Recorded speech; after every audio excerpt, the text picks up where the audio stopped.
যুক্তরাষ্ট্রের ক্যালিফোর্নিয়ায় এখনো কমেনি দাবানলের ভয়াবহতা। মাত্র ৩ দিনের ব্যবধানে বিলাসবহুল আধুনিক শহর হিসেবে খ্যাত ক্যালিফোর্নিয়ার লস অ্যাঞ্জেলেস পরিণত হয়েছে একেবারে ধ্বংসস্তূপে। দর্শক, আল্লাহ ছাড় দেয় কিন্তু ছেড়ে দেয় না, তেমনই অবস্থা হয়েছে যুক্তরাষ্ট্রের লস অ্যাঞ্জেলেসে বিধ্বংসী দাবানলে মৃত্যু 16 জনের, পুড়ে ছাই 12,000টি ঘরবাড়ি।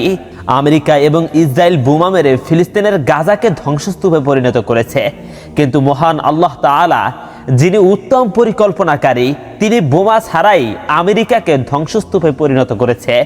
আমেরিকার লস অ্যাঞ্জেলেস এখন ধ্বংসস্তূপে পরিণত। জানা গিয়েছে মার্কিন যুক্তরাষ্ট্রের দ্বিতীয় বৃহত্তম public school Los Angeles unified district school বিষাক্ত ধোঁয়ার কারণে বন্ধ করে দেওয়া হয়েছে। বৃহস্পতিবার এবং শুক্রবার স্কুল বন্ধ রাখা হয়। সুপারিনটেনডেন্ট আলবার্তো কারভালহো বলেন, স্কুলে ঝুঁকি বেশি। গত সপ্তাহ থেকে শুরু হওয়া দাবানলে একের পর এক পুড়ছে গাছপালা, বাড়ি ঘর থেকে শুরু করে শপিং মল। যেদিকেই চোখ দেয় সেদিকেই শুধু আগুনের ধ্বংসলীলা। তার ফলে কার্যত ধ্বংসের শহরে পরিণত হয়েছে মার্কিন মুলুকের অন্যতম বিলাসবহুল শহর লস অ্যাঞ্জেলেস। আধিকারিকরা জানাচ্ছেন, বিধ্বংসী এই দাবানলে এখনো পর্যন্ত মৃত্যু হয়েছে 16 জনের এবং 12,000টিরও বেশি ঘরবাড়ি পুড়ে ছাই হয়ে গিয়েছে। এমন অবস্থায় পরিস্থিতি আরও খারাপ হতে পারে বলে প্রশাসনের তরফে সতর্কতা জারি করা হয়েছে। অগ্নিকাণ্ডের কারণে স্কুলগুলিও বন্ধ করে দেওয়া হয়েছে। এর পাশাপাশি শহরে আয়োজন করা অনেক কর্মসূচি বাতিল করা হয়েছে। জানা গিয়েছে মার্কিন যুক্তরাষ্ট্রের দ্বিতীয় বৃহত্তম public school Los Angeles unified district school বিষাক্ত ধোঁয়ার কারণে বন্ধ করে দেওয়া হয়েছে। স্কুলে অনেক মানুষ জ্বর হওয়ার কারণে ঝুঁকিটা অনেক বেশি বেড়ে গেছে, কারণ এখানে শ্বাসকষ্টে আক্রান্ত শিশুদের জন্য ক্ষতিকর হতে পারে। উল্লেখ্য যে লস অ্যাঞ্জেলেসের কাউন্টিতে 6টি দাবানল জ্বলছে। এখনো পর্যন্ত আগুনে পুড়েছে 36,000 একর জমি। এই অগ্নিকাণ্ডে এ পর্যন্ত পলিসেডস এলাকায় 21,300 একরের বেশি এলাকা আগুনের গ্রাসে ছাইয়ের স্তূপে পরিণত হয়েছে। এই এলাকায় 5,300টিরও বেশি ঘরবাড়ি পুড়ে গিয়েছে। অন্য সংবাদে বলা হয়েছে, এই দাবানলে 12,000টিরও বেশি ঘরবাড়ি পুড়ে ছাই হয়ে গেছে। লস অ্যাঞ্জেলেসের পূর্ব দিকে ইটন ক্যানিয়ন এবং হাইল্যান্ড পার্কে আগুনের ফলে স্কুল ভবন এবং বাড়ি ক্ষতিগ্রস্ত হয়েছে। এখানে 2টি প্রাথমিক বিদ্যালয় এবং পালিসেড চার্টার উচ্চ বিদ্যালয়ের কিছু অংশ ক্ষতিগ্রস্ত হয়েছে বলে জানা গিয়েছে।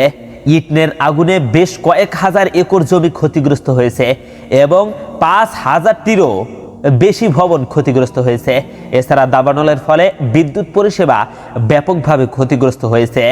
এই কারণে অনেক চলচ্চিত্র ও টিভি শুটিং বাতিল করা হয়েছে। অনেক প্রিমিয়ার এবং প্রোগ্রামও বাতিল করতে হয়েছে। বর্তমানে আগুনে আক্রান্ত এলাকায় হালকা বাতাস বইছে, কিন্তু ন্যাশনাল ওয়েদার সার্ভিস সতর্ক করেছে যে শক্তিশালী বাতাসের ফলে আগুন নেভানোর কাজে সমস্যা হচ্ছে। এই বাতাসের কারণে আগুন দ্রুত ছড়িয়ে পড়ছে। জানা যাচ্ছে যে লস অ্যাঞ্জেলেসে 8 মাসেরও বেশি সময় ধরে কোনো বৃষ্টি হয়নি। তার ফলে আগুন ক্রমেই শক্তিশালী হয়ে উঠছে। লস অ্যাঞ্জেলেস কাউন্টির শেরিফ রবার্ট লুনা বলেছেন, পাসডেনায় একটি আশ্রয় কেন্দ্র স্থাপন করা হচ্ছে। তিনি বাসিন্দাদের কারফিউ মেনে চলার আহ্বান জানান। সব মিলিয়ে আগুন লেগেছে 145 কিলোমিটার এলাকা জুড়ে।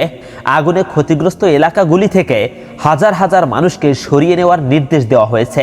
তবে আগুন লাগার মূল কারণ এখনো জানা যায়নি। জানা যাচ্ছে যে দাবানলে এ পর্যন্ত $150 বিলিয়ন মতো ক্ষতি হয়েছে। আলতাদেনার বাসিন্দা হোলে লুইস গডিনেজের কথায়, তার পরিবারের 10 জনেরও বেশি সদস্যদের 3টি বাড়ি পুড়ে ছাই হয়ে গিয়েছে। এখন তাদের কিছুই নেই। আধিকারিকরা পুড়ে যাওয়া বাড়িতে ফিরে যাওয়া মানুষজনকে সতর্ক করছেন। গত শনি রবিবার আধিকারিকরা তাদের সতর্ক করে বলছেন যে ছাইয়ে সীসা, আর্সেনিক, অ্যাসবেস্টস এবং অন্যান্য ক্ষতিকারক পদার্থ থাকতে পারে, তাই পুড়ে যাওয়া সেসব জায়গায় যাওয়া বিপজ্জনক। দর্শক, লস অ্যাঞ্জেলেসে ভয়াবহ দাবানলে $6,000 কোটি বেশি ক্ষতির সংখ্যা। যুক্তরাষ্ট্রের ক্যালিফোর্নিয়া অঙ্গরাজ্যের লস অ্যাঞ্জেলেসে ভয়াবহ দাবানলে শহরে 5,700 কোটি মার্কিন ডলারের ক্ষতি হতে পারে বলে ইতিমধ্যেই জানা গেছে। আবহাওয়া বিষয়ক ওয়েবসাইট আকু ওয়েদার হিসাবে এই তথ্য উঠে এসেছে। তবে ক্ষতির দিকটা আরো বাড়তে পারে বলে সম্ভাবনা করা হচ্ছে। ব্রিটিশ সংবাদ মাধ্যম বিবিসি বলছে, ভয়াবহ দাবানলে পুড়ছে লস অ্যাঞ্জেলেসের বিস্তীর্ণ এলাকা, পুড়ে ছাই হয়ে গেছে হাজারো বাড়ি গাড়ি। এখন পর্যন্ত অন্তত 16 জনের মৃত্যু নিশ্চিত করা গেছে, দগ্ধ হয়েছেন অনেকে। যুক্তরাষ্ট্রের ইতিহাসের সবচেয়ে ভয়াবহ দাবানল হতে যাচ্ছে এটি। লস অ্যাঞ্জেলেসের 5টি কাউন্টিতে জ্বলতে থাকা এ দাবানল নিয়ন্ত্রণে হিমশিম খাচ্ছেন দমকল কর্মীরা। দমকা বাতাসে আগুন নেভানোর চেষ্টা ব্যাহত হচ্ছে, বাতাসে আগুন আরো বেড়ে যাচ্ছে। দাবানল এত দ্রুত ছড়িয়ে পড়ছে যে যতটুকু নেভানো সম্ভব হচ্ছে একই সময়ে তার চেয়ে অনেক বড় এলাকায় ছড়িয়ে পড়ছে। এর মধ্যে দাবানলে পুরো ছাই হয়ে গেছে 27,000 একর জায়গা। এই এলাকার একটি জিনিসও রক্ষা পায়নি। গত বুধবার 8 জানুয়ারি হলিউড হিলসে শুরু হওয়া এই দাবানলের শিকার হয়েছেন সাধারণ মানুষ থেকে শুরু করে হলিউডের নামি দামি তারকারাও। Jennifer Aniston, Bradley Cooper, Tom Hanks, Ben Affleck, Michael Keaton, Adam Sandler সহ অনেক সেলিব্রিটির বাড়ি আগুনে পুড়ে গেছে। তাদের মধ্যে অনেকেই এখন ঘরহারা। অভিনেত্রী ও মডেল প্যারিস হিলটনও দাবানলের জেরে গৃহহারা হয়েছেন। এরই মধ্যে সরিয়ে নেওয়া হয়েছে 1,37,000 মানুষকে। তারা এখন ঘর ছাড়া, অর্থাৎ বলতে পারেন তারাও এখন গাজার বাসিন্দাদের মতো বাস্তুচ্যুত হয়ে পড়েছেন। আরও বাড়িঘর পুড়ে যাওয়ার শঙ্কা রয়েছে। তীব্র বাতাস ও পানি সংকট, ঘটনাস্থলগুলোতে প্রবল বাতাস অগ্নি নির্বাপনের চেষ্টায় বাধা সৃষ্টি করছে। প্যাসিফিক পালিসেডস এলাকায় পানির অভাবে পরিস্থিতি আরো জটিল হয়ে পড়ছে। লস অ্যাঞ্জেলেস পানি ও বিদ্যুৎ বিভাগের প্রধান জানিয়েছেন 3টি বড় পানির ট্যাঙ্কের মজুদ শেষ হওয়ায় অনেক হাইড্রান্ট শুকিয়ে গেছে। পরিস্থিতি এখনো বিপজ্জনক। ক্যালিফোর্নিয়ার গভর্নর গ্যাভিন নিউজম পরিস্থিতি মোকাবেলায় জরুরি অবস্থা ঘোষণা করছেন। পরিস্থিতি নিয়ন্ত্রণে সর্বোচ্চ সহযোগিতার প্রতিশ্রুতি দিয়েছেন মার্কিন প্রেসিডেন্ট জো বাইডেন। তিনি বলেছেন, এই সংকট মোকাবেলায় আমরা সর্বোচ্চ চেষ্টা চালিয়ে যাচ্ছি, তবে স্বাভাবিক অবস্থায় ফিরতে সময় লাগবে। লস অ্যাঞ্জেলেস ক্রিস্টিন ক্রাউলি জানিয়েছেন যে বাতাসের তীব্রতা পরিস্থিতি আরো বিপজ্জনক করে তুলছে। স্থানীয় বাসিন্দাদের দ্রুত সরিয়ে নিতে কাজ করছে উদ্ধারকারী দলগুলো। লস অ্যাঞ্জেলেসের এই দাবানলের কারণে হাজার হাজার ঘরবাড়ি পুড়ে ছাই হয়ে গেছে, তাই বাস্তুচ্যুত হয়েছেন হাজার হাজার বাসিন্দা।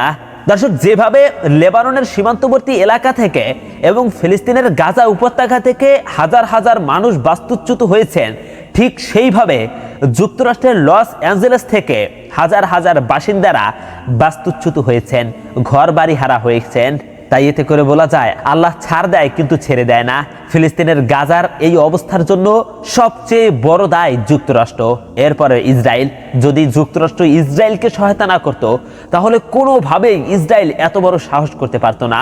তাই এর দ্বারা স্পষ্টভাবে বোঝা যায়, যেহেতু ফিলিস্তিনের গাজার বাসিন্দারা তাদের উপর হামলা করে প্রতিশোধ নিতে পারে নাই, কিন্তু আল্লাহর কাছে তো তারা বলে দিয়েছে, আল্লাহ বোমার বদলে অন্য পদ্ধতিতে তাদেরকে নিঃস্ব করে দিতেছে।